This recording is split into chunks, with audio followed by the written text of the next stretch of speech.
Hey folks, welcome back to our channel Martech Market. Hope you're all doing great.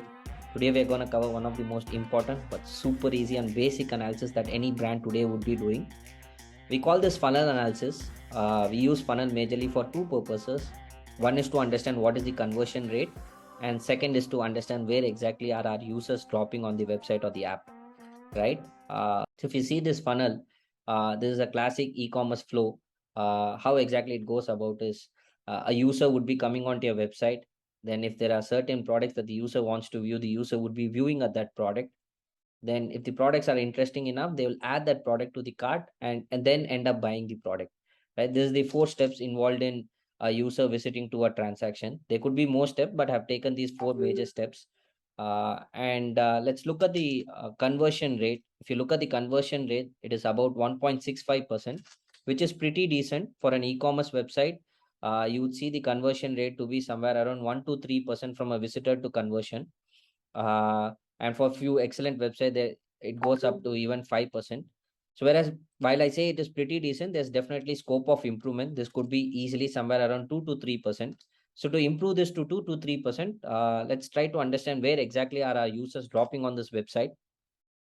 So the four steps are page browse, which is visit to the website, product view, viewing a product, add to cart is obviously add to cart, and then purchasing the product, right? So if you look at this funnel, from page browse, visiting a website to even viewing a product, the conversion is only 40%, which means 60% of their website traffic who's coming onto their website is not even viewing a single product, which is a point of concern. If this should be somewhere less than 50-40%, right? At least they should be 60% moving on to the next stage, landing onto the website and viewing a product. This probably could be because of their source of acquisition. So when I say source of acquisition, I'll take a separate session on source of acquisition or affiliate marketing, or how do brands get traffic onto their website.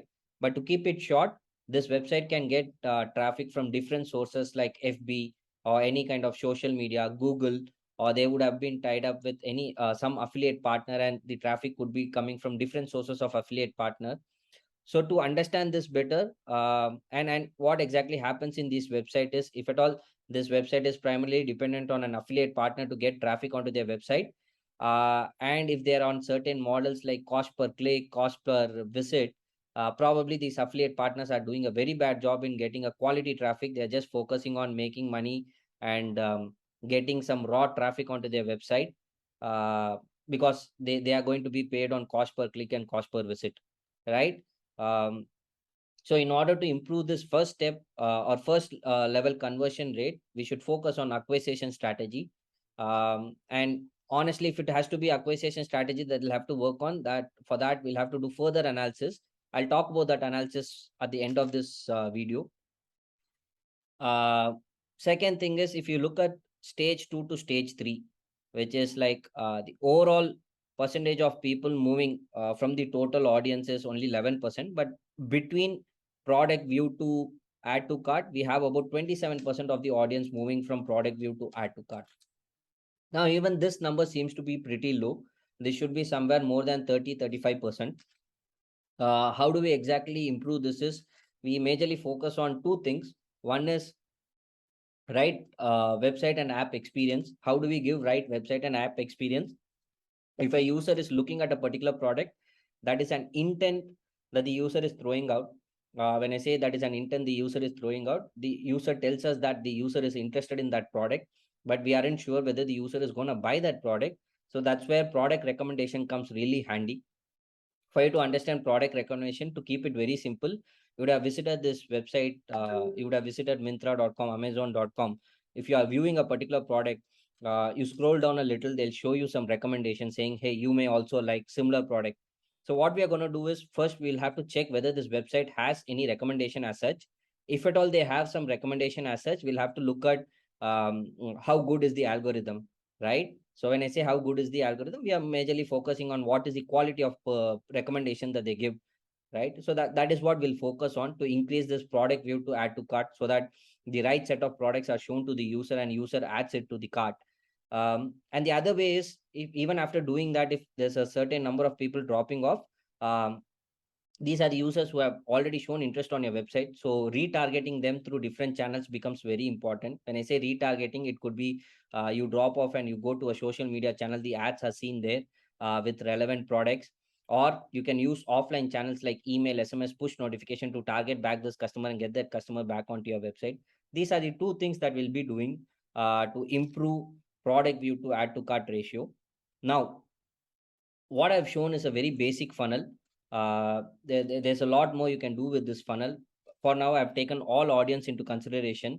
The funnel could drastically change when you plot the same funnel for new audience against existing audience. When I say new audience, people who are visiting to your app or visiting your website for the first time, their drop off could be on an initial level. And the drop off for an existing audience could be at a later stage of the funnel. So the problem that you'll have to solve for each of this audience would be completely different, right? So or could be same to an extent, but majorly you'll have to identify what is the exact issue or where exactly are people dropping off of different demographics, different demography and different behavior. When I say behavior, I'm referring to the first time visitors to an new visitor. When I say different demography, I'm referring to people of different cities, people of different genders, right? And all those information would be available when you start tracking this information on the website. Yeah, so if I try, to give an example, right? Again, I'll relate both source and demography together here. Say if I'm getting a lot of traffic from tier 3 city, and tier 3 city page browse to product view is only 10%, right? Whereas few audience coming from tier 1, the page browse to product view is 60%. Then I actually my the right set of audience for me to get into my website would be from tier 1 rather than tier 3. That's just a simple example. It could be more complicated than this, right? Or say for example, going back to the other model, where if I'm working with an affiliate partner, right? I'll have to see the different source of affiliate partners that I work with, and different source of traffic that they generate for me, or different kinds of ad that they run and generate for me. Which kind of an ad leads to a lesser conversion compared to which kind of an ad leads to a better conversion. So while I've shown a basic funnel, you can always complicate this by adding more condition. Rather than doing it on all contacts, you better do it on a segmented audience. Segment could be new users versus an existing user, different sources of traffic, different demography of a user. Basis that, you'll come to know where exactly or what exactly you'll have to fix in order to increase your funnel conversion rates. Hope this was useful. Thank you for tuning back to our channel, Martech Market. Please subscribe so that you get more videos on your feed. Have a great day.